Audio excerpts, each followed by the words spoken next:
All right, we've got a pursuit happening right now in the valley. It is dangerous. That's why we broke out of that story. Let's go to Chris Christie in Air 7 HD. Where are you? How fast are you going? Stolen vehicle, 80 miles per hour. Mark, this is going to be on Nordhoff coming off of Sepulveda. He just went through an intersection, almost T-boned with two cars simultaneously, hitting a pickup truck, came in contact there. No major damage. It looked like the driver was okay. Right through another red light here. This is a stolen red convertible, okay? This is LAPD's Mission Division, at least one primary behind him. But I got to tell you, I'm not sure they were able to keep up with him. He was weaving through traffic, almost coming in contact with a few more cars there, right through another intersection and oncoming lanes of traffic. This is getting really dangerous really quick, guys. In fact, as far as I can tell, I'm not sure if LAPD has been able to keep up. I know that there's an airship on the way over here. They were tracking him through a shopping plaza over on Sepulveda. He was making some erratic moves that he knew that they were onto him, and eventually just fled. They lit him up as he was coming out of a shopping center. They lit him up and he just went for it, and again, doing very dangerous speeds, upwards of 70 to 80 miles per hour through these surface streets by freeway, just south of the 118 freeway, and that's just the latest in a series of collisions that he's been in contact, by far the most serious, as he T-boned that white vehicle, came in contact with a few other vehicles, again, doing very dangerous speeds along Arleta, now on Van Nuys Boulevard, continuing northbound here through the 5 freeway, just past the 5 freeway, going to hit another car here. He is just flying through these intersections, guys. Has no regard for the lights. He is just trying to get away. And once again, I've got to reiterate, he's running. I don't see any LAPD units keeping up with him. So he is just basically going for it. He's not even, it's a full-on pursuit. But again, we're the only ones over it. LAPD not here yet. The airship is not here yet. They are on the way out here. And so are additional units as they converge on. Okay. Okay, I'm hearing they are discontinuing the pursuit. It's gotten too dangerous. They've just discontinued the pursuit. But as I was about to say, there are no helicopters except for Air 7 overhead here, and he is just fleeing without anybody's safety in mind here. He is just going for it. So, still a dangerous situation, despite the fact that LAPD has basically called this off. It just got too dangerous. They couldn't keep up with him. They basically lost him, and he obviously... There's a shot of him. He's gesturing at us. He can see us from where he is. He might have a smartphone in the car. You know, that's a new thing now people are concerned about. They might have a smartphone. They might have the ABC7 app going right now and be able to tell that we are covering him. We're not sure. But look at the speed here. And it is rush hour. He's had several collisions already. Front-end damage to this Toyota Solara convertible. What can you tell us about the LAPD airship right now? Still no airship. We're looking out for that airship. I know that there's one on the way. You can see he is just going, though, as he enters the freeway now. He's going to get onto the 5 freeway, actually onto the eastbound 118 freeway here in San Fernando, and he will eventually come up on the 405 here. So we'll see if he decides to take the 405, but now he's on the freeways he was doing freeway speeds anyways on surface streets. I'd rather see this on the freeway at this point, just considering the speed that he was doing on those surface streets. Obviously, we saw him come in contact with a number of other vehicles, a couple of serious crashes there, including that one white sedan over in Arleta. But again, he got off at San Fernando, now on the 118 freeway, doing 90 miles per hour. Again, we're going eastbound, or I should say going westbound. Going to come up on the 210 freeway here, where there is some traffic up ahead. I understand that there is a crash investigation off of the 210 freeway. We'll see what he decides to do, but he's going to have to make a decision because this is where the 118 ends. This is the end of the 118 as he comes up, just right over that gore point. Almost took a little air there, went airborne, and is now on that ramp. This guy is just all over the place, and I've got to remind our viewers, this isn't even a pursuit at this point. There are no law enforcement officers behind him. They have given up the pursuit. It got too dangerous, and Air 7 HD still the only helicopter overhead here. This is just a wild and reckless driver. Again, we should reiterate, that's a stolen convertible that he's driving. Where he intends to take this, no idea what his intentions are or what his mental capacity is at this point, because the driving is just so dangerous, and at some point he's going to lose control of this vehicle. He's already come close to losing control. Now he's driving on the shoulder, again, for no apparent reason. He's got the road I mean, there is traffic, but he's got some room to maneuver. He's just riding that shoulder now, again, northbound on the 210 freeway.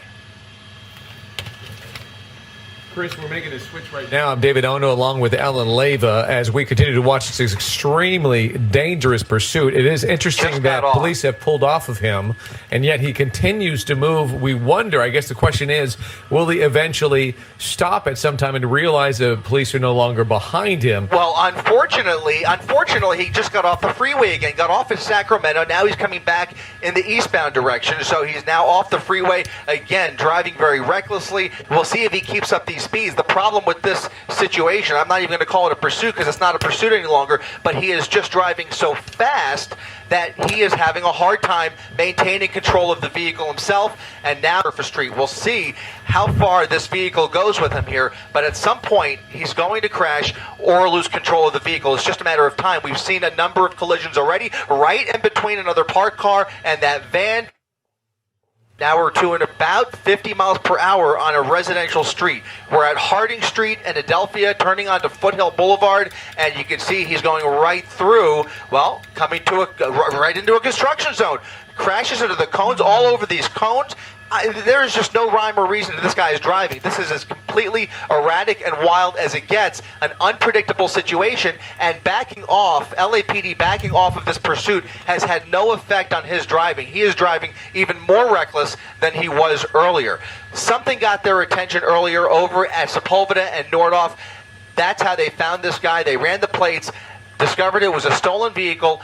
They were tracking him through a shopping center parking lot, and once he saw that patrol car, he flew onto surface streets and has been driving wild and crazy ever since. 70 miles per hour through this residential neighborhood here. Again, we're now on Foothill Boulevard, coming up on Hubbard Street, through another intersection. It was a red light. Slowed down a little bit that time. Earlier, we've seen him just flying through these intersections. So again, we're still northbound on Foothill Boulevard, David. We've seen a lot of pursuits, David, but nobody has been this reckless in their driving, and we've seen a couple collisions already. I wonder, you could see the front end damage right there on his sign vehicle. of an airship? He slammed in. We did watch him slam into somebody. We'll try to get that video for you. Where is he going now, Chris? All right, so he's in another shopping center now. We'll try and get a location here. It's going to be at Sayre Street and Foothill Boulevard. I can tell you LAPD's airship has now arrived overhead. They're now tracking him from the air and will eventually triangulate their units to, this is just so dangerous. You see these pedestrians. It looks like a grocery store. He's in front of, we'll try and get the name of this business here. It looks like a grocery store, but you can see those pedestrians in the parking lot.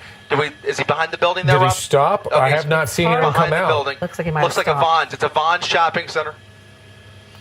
Yeah, I wonder. There he is. There's the red car, right? Is that the red car right below? Bottom of the screen, Rob. Right there. He ran. So did he run way did he go, Rob? Did he run into the grocery store? Maybe Okay. he might have been monitoring our air signal. You just never know when it comes to these situations in the live streaming. Right in the building. He's in the To building? the right of the building, of course. Okay, David. Yeah. Yeah, David, I'm being told he ran into the building possibly. You can see there's an alleyway between... No? Okay, he's coming out the other side. So he ran through that alleyway behind the Chase Bank, and there he is on foot. He's going to lose steam here. Yeah. This guy just desperate to get away, but he is not going to get away. I can tell you, again, LAPD's airship now following him. He's going to jump this wall. We'll see how far he takes this. This guy is dangerous, and they have to assume that he is armed at this point. You just don't know what this guy is capable of. Again, this is a residential neighborhood at Beaver Street, and Dronefield Avenue is now where we are behind the Vons shopping center. So I was very scared there as he was speeding through that parking lot. All of those pedestrians at the speed he was doing could have ended up very badly. Fortunately, he decided to give up the vehicle and flee on foot. They're going to catch this guy now. You can see LAPD units now on foot with him, and he's just jumping fences. You can see a security guard for this apartment complex now being alerted to the situation.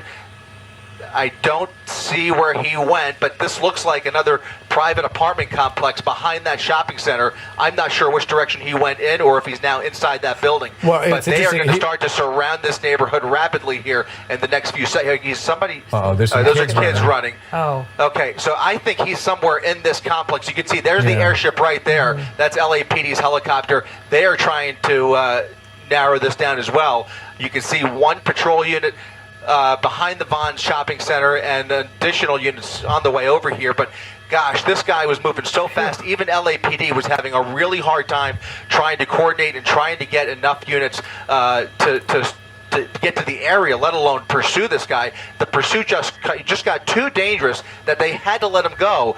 But unfortunately, he was continuing to drive so dangerously that they've had to just get as many units to flood the zone as possible, depending on where he gave up. He just decided to give up in front of that Vaughn's shopping plaza, but where he is now, looks like he may be in that complex. I just can't tell. And you can see on the right-hand side of the screen the driving erratically, and it was just like he's so desperate to get away.